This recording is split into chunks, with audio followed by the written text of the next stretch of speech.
hello there. To which the correct response is always just General Kenobi. If you meet some new people in life and one of them says, hello there, just say General Kenobi, because it will mean that he knows that you're a Star Wars fan.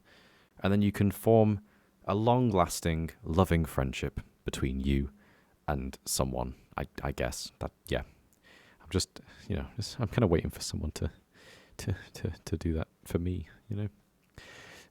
Welcome back to Caelesti Lite. Today we have a few changes that are quite cool. So first of all, the thing that I'm most excited about in this update is actually the crosshair. As you can see, the crosshair has been changed slightly. I can't even mouse over it because obviously the inventory goes in the way.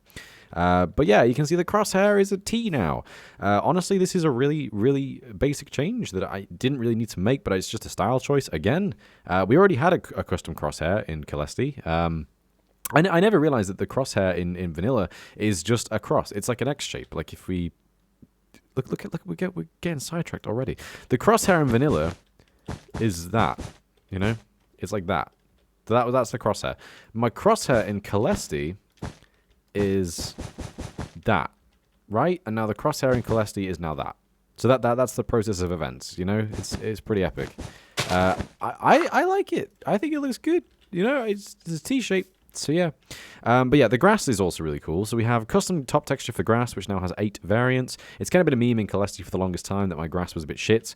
The first grass that I made in Caelesti was randomly generated noise. The reason for this was because I loved the idea of using a very simple set of formulas to basically have a crap load of tiles that could be used for grass. Instead, now I've done it the proper way, and I have 8 manually drawn tiles for grass, and I think it looks really, really nice. So for this reason, and this reason alone, I would now say that Caelesti Lite is actually already superior to mainstream Caelesti, even without all the fancy wizardages. This is still really good. I think that this looks much better than it did before, and I'm very much pleased with it. And accompanying this texture, we also have a new dirt texture, because again, I couldn't really do the side of the grass block without also doing dirt. So dirt has been changed quite drastically as well.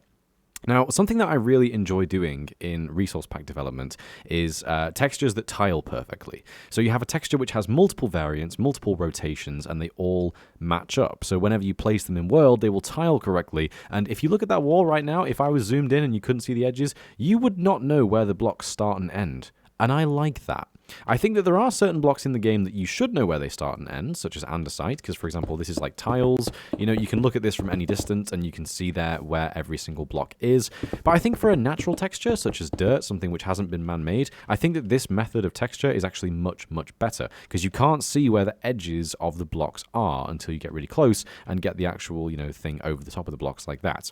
Now, this is a cleverly designed texture which has been designed to match up on every single version of itself. It has 8 different tiles in total. 8 is the magic number in resource pack development. As always, it basically just results in the texture, looking varied enough. I feel like if you have any less than 8, it doesn't look good enough. You can sort of still tell where the duplicate tiles are, and if you have any more than 8, it's just overkill. So 8 is always the magic number for me. 8 versions of the grass top, 8 versions of grass side, 8 versions of dirt side, 8 versions of dirt top, and so on and so forth. The dirt top texture is a little bit weird. I am planning on decreasing the contrast on this one, or simply swapping out the darkest tone in the middle there for a bit of a brighter color, because I think it can be a little bit jarring. Someone has already said this looks a lot more like granite than dirt, and I do actually agree. Obviously, with this kind of dirt texture, it was very clear that a top texture would be would be necessary. I think it looks much better, but I don't think this is the correct texture, so we are going to be changing this in the very near future. But yeah, aside from that, again, with Caelesti being an always in development pack, there are some features here that are not entirely consistent, unfortunately. So again, if you currently play with Caelesti Lite version 0.2, yeah. Farmland is going to be the old dirt texture, coarse dirt is the old texture, and the same goes for path, mycelium, and podzol. These ones are coming in the future, but again, the way that I work with these kind of textures and models is there is a lot of effort that goes into it. So for every single one of these models here and textures, I have spent a large number of hours getting these to the standard that I want them to be at. Now, unfortunately, I am faced with a simple problem here when we get to something like this. If I wanted to change the dirt texture, I have to change the grass texture, and then if I wanted to change the dirt texture, I also have to change change the path texture, and then I guess the coarse dirt texture, and then if I'm changing the coarse dirt texture, I better have to change the gravel, and then the cobblestone, and then the path, and then all these different things. So basically, the problem then becomes, at what point do I stop and call this a rounded off update? Now, the better way to do this would be to leave these things unfinished for now, and come back to them in the future and give them the time and attention that they deserve. So in the next update, there will be some of these things in, but probably not all of them. I am really keen to do the path, because the path is a really simple one. It's just grass, but with a slightly different color. So that one should be really easy to do. But I also want to get around to doing mycelium and podzol quite badly as well, because I have some really cool ideas for how these blocks should look. We also have a new model for leaves, oak leaves and dark oak leaves in this update. I was planning on doing more leaves, but again, it's the same logic. We haven't done birch, spruce, jungle, or acacia yet, because I want to give them the time and attention that they deserve. These oak leaves have over 300 variants, because they are using multi-part models, which use a combination of the original starter cube, a number of different variant crosses, and also a number of variant sideways facing crosses like that. And again, we do have some lighting bugs as always here. Unfortunately, that is just the way of Minecraft, and there isn't really much way around that. Ironically, using shaders actually fixes that problem, but again, Optifine is a no-go with this pack, as it is Caelesti Lite. It's not supposed to be played with Optifine, so unfortunately we are just going to deal with these errors. But I really don't actually mind them, especially from a distance. Unfortunately, you do start to see some really hard edges occasionally, but a lot of the time it doesn't actually look that bad. Like you can see here, this entire side, there aren't really any lighting errors. It really is just very hit and miss. I've experimented with shading and ambient occlusion and many different things that would be involved in the creation of these models, and nothing really seems to help. I need to set the time, don't I? So time set 1000. There we go. So unfortunately, there isn't really much we can do about this one, which is a shame. But again, I think it's still much better than the alternative, and I do always really like my bushy leaves. I love these bits of hang that you get over the side, where you have little leaves sticking out, and especially on the underside as well. I think it looks much, much nicer. I've realized the irony of me saying that this is a non-Optifine pack, and I'm like zooming in with Optifine, so well done me. But yeah, speaking of Optifine, Caelesti Lite now has 2 Optifine files. They are bettergrass.properties and also natural.properties as well. This is the reason why these grass blocks are not currently connecting. I believe if we go to our options and video settings, and is it details? Where would it be? Is it quality? Random entities, better snow. Nice textures, custom fonts. Better grass. Okay, so better grass is currently set to fancy, which means that the grass should be going down the side of the block texture. But it doesn't, because we have a properties file. So basically, yeah, Caelesti Lite now has 2 Optifine files, which simply get used if you have Optifine installed. It just gets around the issue of there being Optifine properties, such as grass stretching down the sides of textures, and also textures randomly rotating in addition to their Blockstates properties. So yes. But yeah, as for the dark oak leaves, these are identical to the regular oak leaves. The only difference is they have a darker and more saturated texture to make them stand out from oak leaves. In Caelesti, in the mainstream Caelesti, we actually have a custom color map specifically for dark oak leaves, and that means that dark oak leaves can be much darker in every biome. Now that's very much achievable, because all we need to do is just simply make the actual original texture, the grayscale texture for the leaves, much, much darker, and it will take the same shade of green that our current oak trees are using and just make it far darker. I've also increased the saturation and the contrast on these as well, so they look correct after the tint has been applied. So dark oak leaves look pretty nice. So the reason why these ones were included in this update was because dark oak is just very simply oak but darker. So it was really easy, just to simply copy and paste all the files and the textures, and it works as you'd expect. But for the other trees, such as spruce, birch, acacia, and jungle, we'll be coming back to those in a future update, and hopefully banging those out as well. So that should be pretty cool. We also have some fancy new stuff for mushrooms. This is like one of the things that I've spent the most time on in this update. Mushroom stem, brown mushroom block, and red mushroom block have been completely finished. Mushroom stems are probably the more interesting of the bunch. As you can see here, they now have this interesting spiral texture on the top, which looks very similar to the ancient debris, actually, now I think about it. That was unintentional, actually, would you believe me? It was actually unintentional for it to be similar. But yeah, basically, mushroom stems probably should look like bone blocks. I've had this conversation with a few people now. I think Ewan was the first one to point it out, and then Endersquid also pointed it out as well. So yeah, shout out to you guys for being smart and shit. But yeah, basically, mushroom stems should probably look like bone blocks, because all they really are is just a simple shell on the outside with a more hollow and squishy bit in the middle. So basically this texture.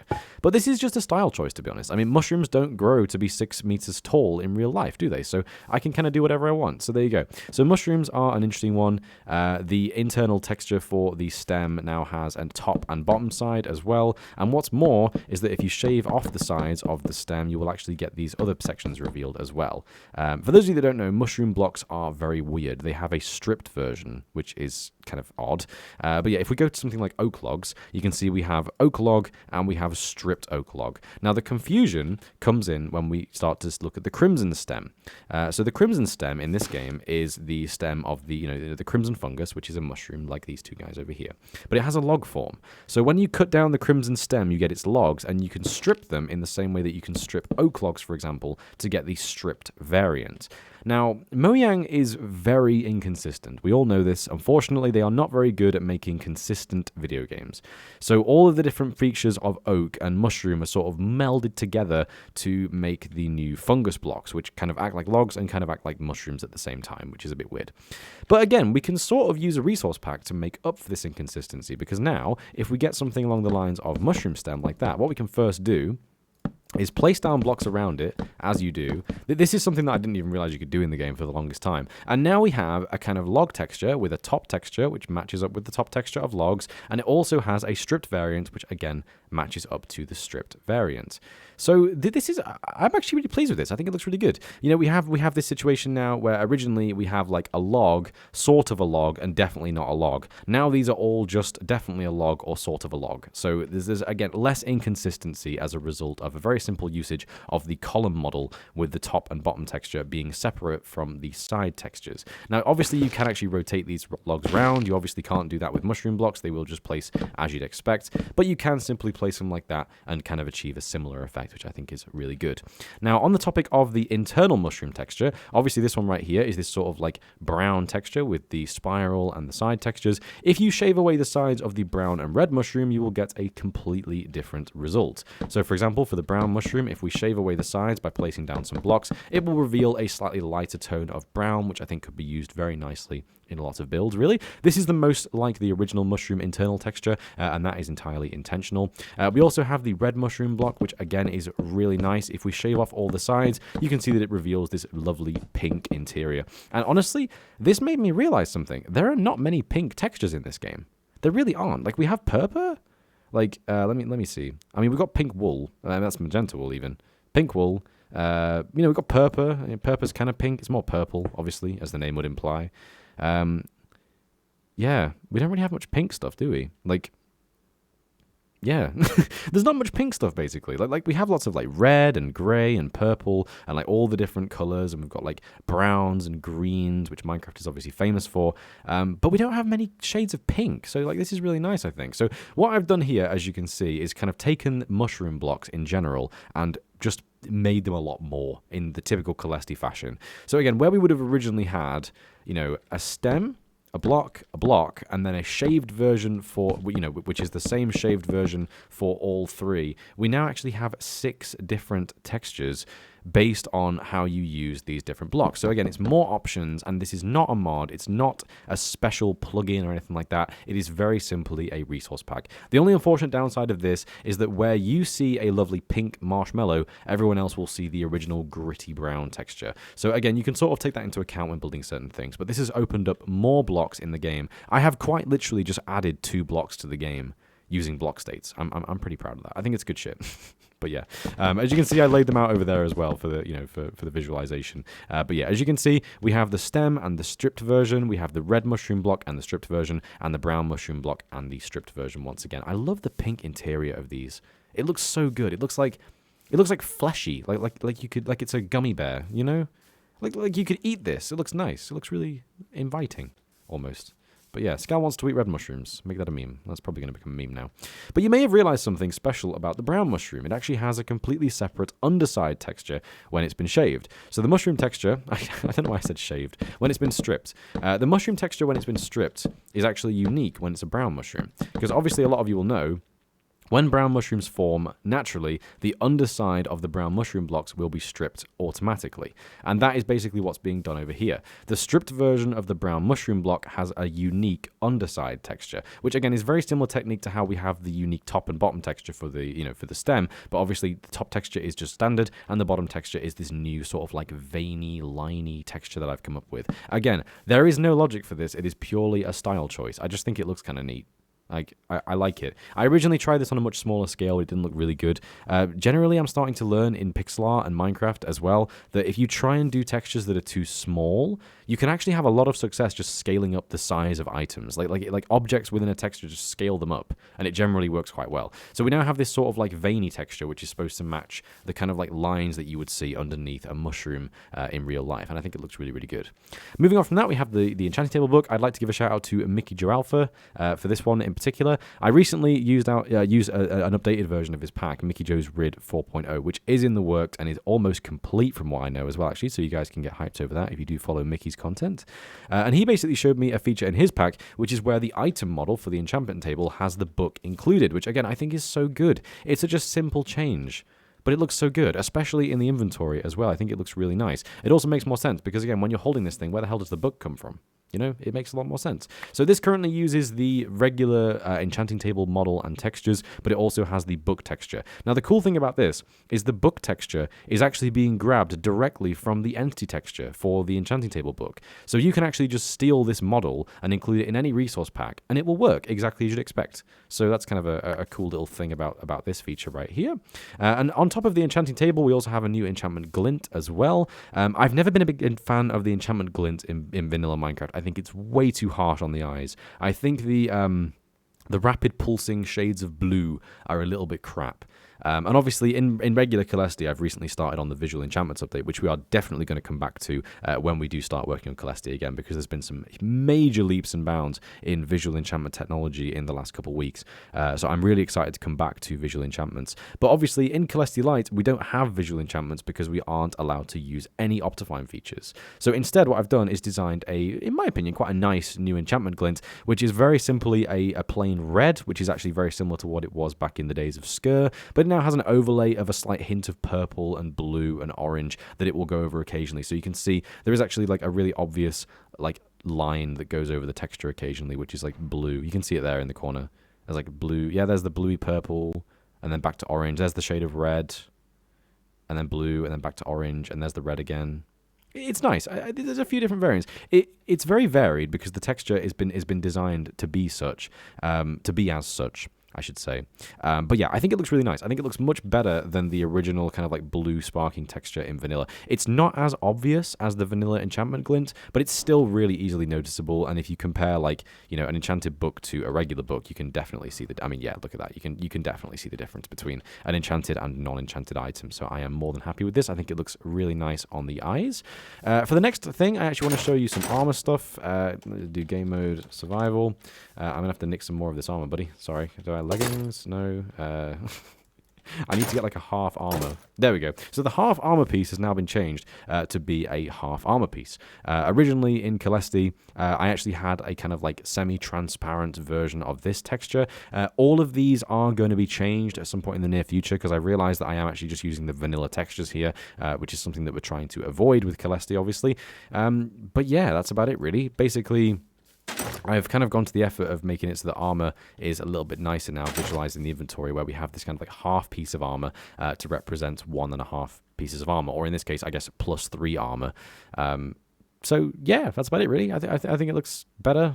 At least, I mean, the use of translucency in that specific scenario wasn't too great, and I'm planning on changing all those textures in the near future anyway, so we'll have to just, see what that goes down as. And anyway, onwards from that, this is not a new snow texture, this is the vanilla snow. This is, in fact, a new snow sound, which I really like.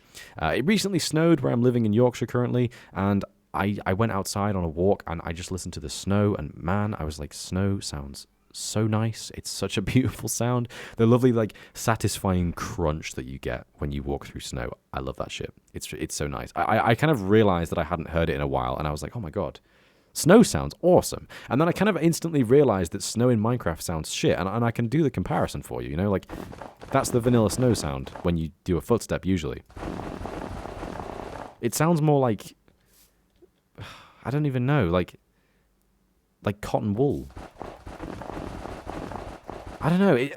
It is definitely snow, but it's not a great sound. Anyway,